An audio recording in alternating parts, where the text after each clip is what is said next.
사도신경으로 신앙 고백하면서 1월 9일, 1월 둘째 주 중고등부 예배 하나님께 올려드리도록 하겠습니다. 전능하 사천지를 만드신 하나님 아버지를 내가 믿사오며 그 외아들 우리 주 예수 그리스도를 믿사오니 이는 성령으로 잉태하사 동정녀 마리아에게 나시고 본디오 빌라도에게 고난을 받으사 십자가에 못 박혀 죽으시고 장사한 지 사흘 만에 죽은 자 가운데서 다시 살아나시며 하늘에 오르사 전능하신 하나님 우편에 앉아 계시다가 저리로서 산자와 죽은 자를 심판하러 오시니라. 성령을 믿사오며 거룩한 공예와 성도가 서로 교통하는 것과 죄를 사하여 주시는 것과 몸이 다시 사는 것과 영원히 사는 것을 믿사옵나이다. 아멘. 찬송하시겠습니다.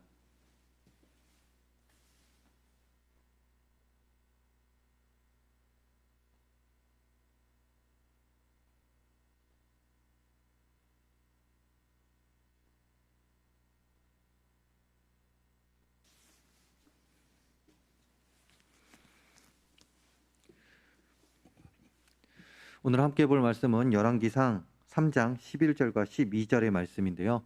구약 515페이지에 있습니다. 우리 화면에 나가니까 한 목소리로 읽도록 하겠습니다. 11절입니다.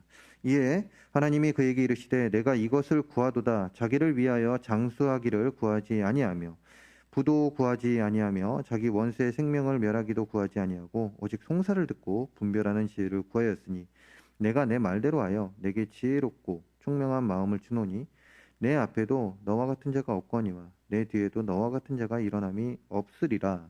아멘.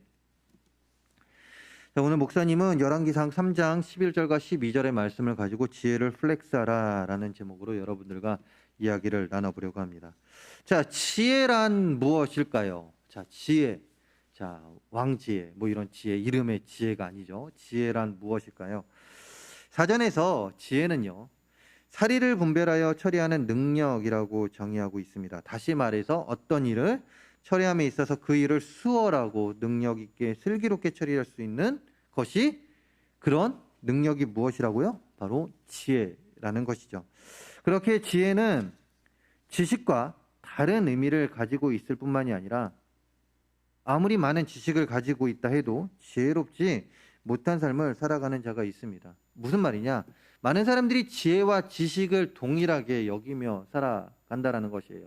그렇지만 분명한 것은 지혜와 지식은 동일한 것이 아니라 따로따로의 개념을 가진 것이고, 그렇기에 많은 사람들이 지식이 많은 자들이 지혜롭게 산다라고 이야기하지만 전혀 그렇지 않은 경우가 많다 이것이죠.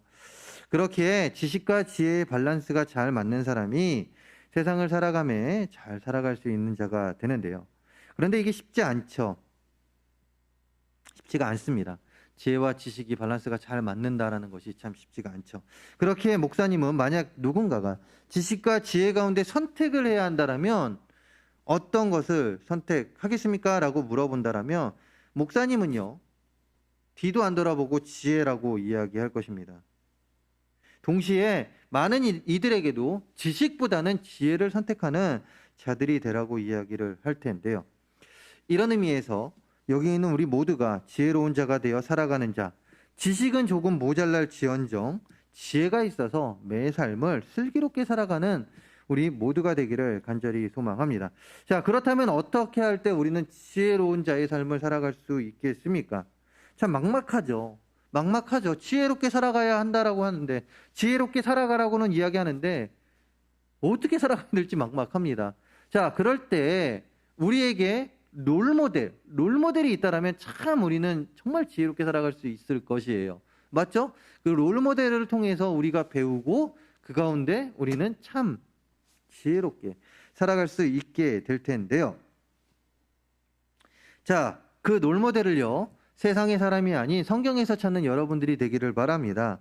자, 그리고 그 많은 성경에 나온 많은 사람들 중에 특히나 오늘 말씀의 주인공인 솔로몬이 여러분들의 롤모델이 되기를 간절히 소망합니다. 그리고 또한 이 솔로몬의 지혜, 이 지혜로움이 여러분들의 지혜가 되어서 더욱더 슬기롭게 살아가는 여러분들이 되기를 바라는데요. 그렇다면 왜 솔로몬을 롤모델로 삼으라고 이야기하는 것일까요? 그 답은 오늘 말씀 11절에서 찾아볼 수가 있습니다. 11절 그 다음에 12절 말씀 다시 보게 되면 이렇죠. 이에 하나님이 그에게 이르시되 내가 이것을 구하였도다. 자기를 위하여 장수하기를 구하지 아니하며 부도 구하지 아니하며 자기 원수를 생명에 떨게 하기도 구하지 아니하고 오직 송사를 듣고 분별하는 지혜를 구하였으니 내가 내 말대로 하여 내게 지혜롭고 총명한 마음을 주노니 내 앞에 또 너와 같은 자가 없거니와 내 뒤에도 너와 같은 자가 일어남이 없으리로다. 아멘. 11절에서 하나님께서 솔로몬에게 이야기합니다. 솔로몬 너가 지금 구한 것이 무엇이냐? 바로 부와 명예가 아니라 지혜다. 그래. 난 참 너의 그 구함이 너무나도 마음에 들어. 그래, 알았어. 이제 내가 너에게 지혜를 허락해 줄게. 그러면서 12절에서 무엇이라고 이야기합니까?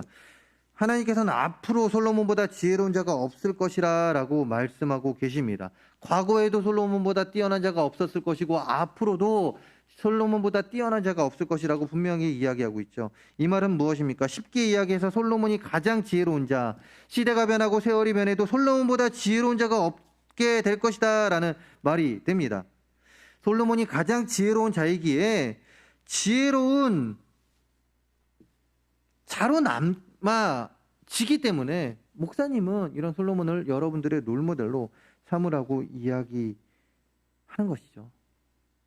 그렇다면 그가 얼마나 지혜로웠냐 이것인데요. 비록 오늘 읽지 않았지만요. 16절 이하를 보게 되면 솔로몬이 향한 재판 이야기가 나옵니다. 한 아이를 두고 두 여인이 서로 자신의 자식이라고 우기는 그 상황 가운데 친모를 찾아줘야 되는 재판이었는데요. 그 누구도 이 문제를 해결하지 못했지만 솔로몬은 그 문제를 해결합니다. 친모를 찾아줍니다. 너무나도 지혜롭게 말입니다. 이 밖에도 이스라엘의 3대 왕으로서 사울, 그 다음에 다윗, 다음에 솔로몬. 이스라엘 3대 왕으로서 그는 이스라엘을 지혜롭게 다스립니다. 그리하여 솔로몬이 왕으로 있을 때 이스라엘은 주변 국가를 많이 정복하였을 뿐만이 아니라 그 누구도 건들기 어려운 강대국이었죠. 여러분들에게 솔로몬의 지혜가 있어. 이런 큰 지혜가 여러분들에게 있기를 목사님은 간절히 소망하기 때문에 다시금 여러분들에게 이야기하는 것입니다. 솔로몬을 롤모델로 삼으라라고 말입니다. 그렇다면 어떻게 이런 큰 지혜를 받게 되었냐 이것인데요. 앞에서도 언급했듯이 솔로몬은 다윗을 이어 이스라엘 3대 왕이 됩니다. 그렇게 생각해 보면 어린 나이인 20세 정도의 왕이 된 것인데요. 생각해 보시기 바랍니다. 다윗이 다스렸던 이스라엘도요. 하나님께서 다윗에게 큰 복의 복을 허락해 주셔서 그 나라를 크게 만들었습니다. 강대국이 되게 하였죠. 그런데 이런 다윗의 명성을 이어 누가 왕이 됩니까? 솔로몬, 자기 자식이 왕이 된 거예요. 근데 그의 나이가 몇 살 때쯤 됐다고요? 20세 정도입니다. 당시 이렇게 큰 나라, 어린 나이에 큰 나라의 왕이 되니 솔로몬이 어떻겠습니까? 막막합니다. 답답합니다. 든든했던 아버지께서 이제 내 곁에 계시지 않고 이제 주변국들은 이스라엘을 호시탐탐 넘보는 것 같고 무언가 통치자다운 모습을 보여줘야 이스라엘 백성도 자신을 신뢰할 텐데 그러지 못하는 마음에 조급해하고 있죠. 어려운 마음이 듭니다. 이때 솔로몬이 한 행동은요 무엇이냐면요. 비록 우리가 읽지 않았지만 사절의 말씀을 보게 되면 그가 하는 행동이 나오는데 그 행동은 바로 하나님을 찾아가 예배를 드리는 것이었습니다. 왕이기에 스스로 먼저 무엇인가를 해볼 수 있었는데 누군가를 불러다가 야 이건 어떨까? 또한 저거 저렇게 해봐라 라고 이야기할 수 있었겠지만 솔로몬은 그러지 않고 먼저 하나님을 찾았습니다. 그리고 6절과 7절에 다음과 같이 기도하죠. 먼저는 6절입니다. 솔로몬이 이르되 주의 종 내 아버지 다윗이 성실과 공의와 정직한 마음으로 주와 함께 주 앞에서 행함으로 주께서 그에게 큰 은혜를 베푸셨고 주께서 또 그를 위하여 이 큰 은혜를 항상 주사 오늘과 같이 그의 자리에 앉을 아들을 그에게 주셨나이다. 아멘. 솔로몬은 먼저 왕이 된 후에 하나님께 예배를 드립니다. 그 가운데 자신이 이스라엘의 왕이 된 것은 자신의 능력이 아닌 바로 다윗에게 은혜를 베풀어 주신 하나님의 능력과 인도하심이 있었기에 자신이 왕이 될 수 있었다라고 고백합니다. 하나님의 은혜라고 고백하죠. 그렇게 7절에서 나의 하나님 여호와여 주께서 종의 아버지 다윗의 대신하여 왕이 되게 하셨사오나 종은 작은 아이라 출입할 줄을 알지 못하고 라고 고백을 합니다. 모든 것이 하나님의 은혜임을 고백하죠. 그러면서 9절에서 다음과 같이 기도합니다. 누가 주의 이 많은 백성을 재판할 수 있사오리이까 듣는 마음을 종에게 주사 주의 백성을 재판하여 선악을 분별하게 하옵소서. 아멘. 솔로몬이 무엇을 합니까? 하나님의 전에 나아가 예배한 가운데 하나님 내가 이 자리에 서게 된 것은 다 모든 것이 하나님의 은혜입니다. 감사의 예배를 드립니다. 그 가운데 솔로몬이 구합니다. 무엇을 구하냐? 하나님 이 땅 나에게 허락해 주시니 더 강대국이 되게 하여 주시고 내가 다스리는 이 나라가 으뜸이 되게 해주세요 라고 원하는 것이 아닙니다. 나에게 불을 허락해 달라고 기도한 것이 아닙니다. 그것은요, 솔로몬은 하나님 앞에서 자신이 종된 자임을 고백하며 주의 백성들을 재판하여 선악을 분별하게 해달라는 그 지혜를 달라고 요청을 한 거예요. 자, 이 요청 가운데 하나님께서 어떻게 응답하셨다? 바로 오늘 말씀 11절과 12절입니다. 너무나도 기뻐하셨던 거예요. 그러자 하나님께서 지혜를 주십니다. 어떤 지혜요? 이전보다도 이후에도 이 솔로몬보다 더 큰 지혜를 가진 자는 없게 될 것이다 라고 말입니다. 무엇입니까? 솔로몬은요, 큰 지혜로운 자가 될 수 있었는데 그것은 바로 하나님을 플렉스했기 때문에 그렇습니다. 믿음 아래에서 하나님의 이름을 먼저 높였고 자신이 하나님의 종임을 자랑했기 때문에입니다. 모든 것이 하나님의 은혜로 이루어졌다라고, 모든 것이 하나님의 능력이라고 고백했기 때문에 그렇습니다. 그러면서 하나님께 다른 것이 아닌 지혜를 구했습니다. 자신을 위한 것을 구한 것이 아니라 자신의 위치에서 가장 필요한 것을 구했습니다. 그 구함도 하나님의 영광을 위해 이것을 사용하겠다라고 이야기하며 하나님의 이름을 높이면서 지혜를 구했기 때문에 그렇습니다. 그 가운데 큰 지혜를 주셨다라는 것이죠. 그렇습니다. 오늘날의 지혜는 단순히 사리를 분별하여 처리하는 능력을 의지하지만 성경이 말하는 지혜는 하나님의 뜻을 따라 하나님의 통치가 이루어지도록 하는데 필요한 능력을 의미합니다. 그리고 이 지혜는 지금 우리에게도 너무나도 필요합니다.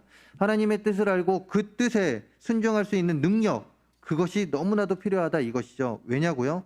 그 지혜를 소유하는 것이 오늘을 살아가는 우리가 하나님의 백성다운 삶을 살아갈 방법이기 때문에 그렇습니다. 여러분은 요즘 무엇을 얻기 위해 애쓰며 살아가고 있습니까? 우리가 살아가고 있는 이 세상은 우리에게 무엇보다도 많은 지식을 소유하라고 요청을 합니다. 남들보다 조금 더 빨리, 조금 더 많은 지식을 소유해야 성공할 수 있다라고 이야기를 해요. 그래서입니까? 대한민국에서 이른 아침부터 늦은 밤까지 하루 중 가장 많은 시간을 학교에서 보내는 사람들이 바로 우리 청소년들, 여러분들이라는 것이죠. 학교 아니면 학원. 학교를 마치면 또다시 학원에 가거나 과외 수업을 받으며 더 많은 지식을 쌓고자 노력하는 사람들이 바로 우리 청소년들입니다. 학교와 학원은 우리가 얼마나 많은 지식을 소유하고 있는지를 파악하기 위해서 계속해서 그리고 또한 시험을 치르게 합니다. 많은 지식을 소유한 친구들은 좋은 성적을 얻고 이 세상은 그러한 친구들에게 스포트라이트를 비추곤 합니다. 그런데 앞에서도 언급했듯이 여러분, 지식이 중요한 것이 아닙니다. 물론 지식도 중요합니다. 그렇지만 더 중요한 것은 바로 지혜라는 것입니다. 우리가 가진 지식을 잘 사용할 수 있는 지혜가 우리 안에 필요하다 이것이죠.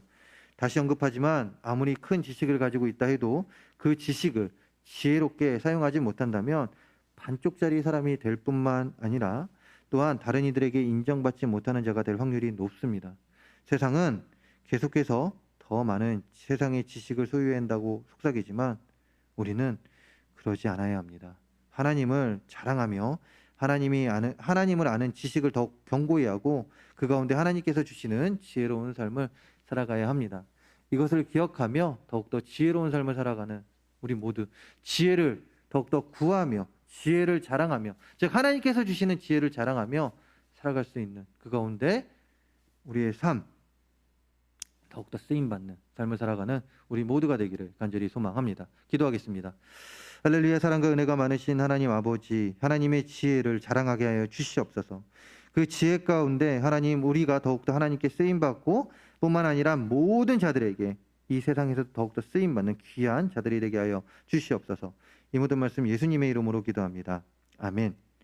권고하겠습니다. 우리는 11시에 중고등부 예배 4층에서 예배를 드립니다. 오프라인과 온라인으로 같이 예배 드리니까요. 우리 나와서 이제는 나와서 함께 예배 드릴 수 있는 우리 모든 친구들 되기를 간절히 소망합니다. 이상입니다. 축도로 예배를 마치도록 하겠습니다. 지금은 우리 주 예수 그리스도의 은혜와 우리를 사랑하사 독생자 예수까지 보내주신 그 크신 하나님의 사랑하심과 성령님의 감화 감동 역사 위로 교통 충만하심이 하나님의 지혜를 플렉스하며 하나님의 지혜를 더욱더 사모하며 하나님의 지혜 가운데 이 세상을 살아가려는 여기 있는 우리의 모두의 머리머리 위와 우리의 가정과 우리의 학업과 우리의 직장과 우리가 머문 곳 그 어디에서나 이제로부터 영원토록 함께할지어다. 아멘.